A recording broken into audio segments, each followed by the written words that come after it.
Berapa atasanmu sanggup memberi gaji sehingga begitu enteng kau tinggalkan sholatmu?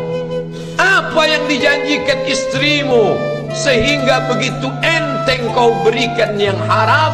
Hanya rayuan sesaat, padahal dia pun akan meninggalkanmu sebelum masa tua tiba.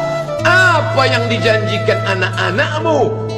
Ayah, kami akan menjagamu di hari tuamu nanti, maka berikan kami yang kami inginkan. Belikan kami rumah yang besar, belikan kami kendaraan yang mewah. Nanti setelah hari tua kami akan menjagamu, kata mereka. Tapi setelah kita tua, dosa-dosa begitu banyak terkumpul, mereka pun meninggalkan kita di panti jompo yang penuh dengan kesunyian, hening, sepi. Suara cucu tak terdengar menangis, karena mereka pun malu mengakui kita sebagai orang tua. Suapkanlah yang haram ke mulut mereka, berikanlah yang batil ke dalam perut mereka. Itu hanya akan menjadi azab di dunia sebelum hari kiamat tiba. Ishma syi'ta, hiduplah sesuka hatimu. Ishma syi'ta, apa yang mau kau makan, makanlah. Apa yang akan kau bekerjakan, kerjakanlah. Fa innaka mayyit, tapi ingat, kau akan menjadi mayat, kau akan mati. Semua akan diminta pertanggungjawaban di hadapan Allah Subhanahu wa ta'ala. Hari ini orang boleh tertawa, hari ini orang boleh merasa dunia dia yang punya, tapi sampai masanya yang hijau akan berubah menguning, yang kuning akan mati, yang mati akan menjadi debu, yang debu ditiup angin hampa tak bermakna. Lalu apa yang akan dibawa menghadap Allah Subhanahu wa ta'ala? Amal saleh.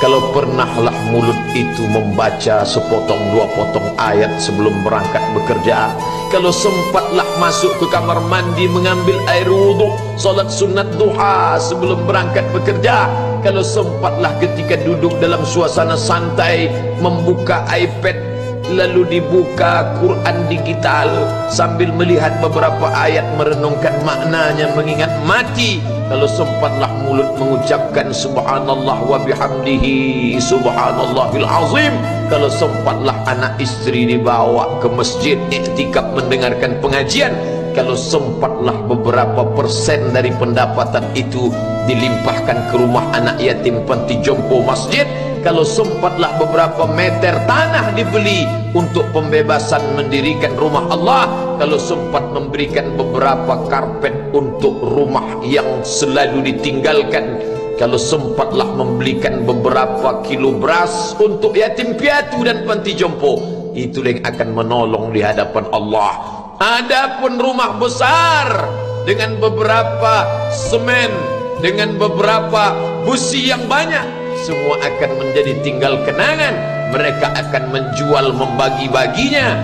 Tanah yang dulu harganya semeter 100.000 sekarang sudah menjadi 5 juta. Mereka akan bagi-bagi itu semua kepada ahli waris. Lalu kita hanya membawa 3 helai kain tipis yang tidak berjahit, dan itu semua menjadi milik orang. Kalau dulu mereka kita didik dengan pendidikan yang baik, di tengah malam mereka bangun menetes air matanya, lalu dia berdoa, Rabbighfirli wa liwalidayya warhamhuma kama rabbayani shaghira, seperti tetesan embun di tengah gurun Sahara yang panas.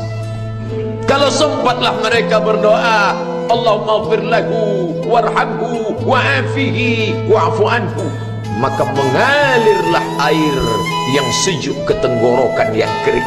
Kalau sempatlah mereka membeli makanan, diundangnya anak yatim, diusapnya kepala, ya Allah, terimalah sedekahku ini untuk almarhum ayahku, almarhumah bundaku.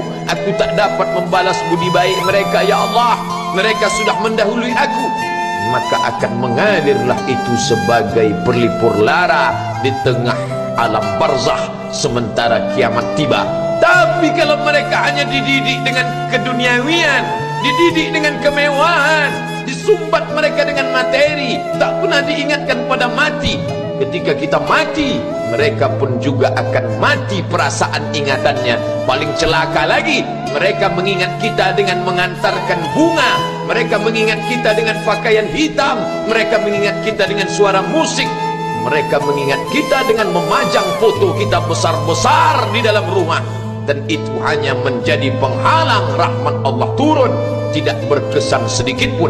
Mereka sedang menyangka kalau dinyanyikanlah lagu kesenangan kita, terobat rindu hatinya. Kalau dipajangnya foto kita, dilingkarkannya karangan bunga, puas rindunya. Padahal itu tidak membuat pengaruh apapun kepada kita di alam barzakh. Maka sayang, buatlah sayang yang mengingatkan sesudah mati. Kalau rindu, buatlah kerinduan yang membuat dia akan tetap mengalir sebagai satu amal sesudah kematian. Idza matal insan, kalau manusia mati, inqata'a. Dulu rajin membaca Quran, berhenti. Dulu rajin salat tahajud, berhenti. Dulu rajin menghatamkan segala yang baik-baik, berhenti. Tapi ada yang tetap mengalir.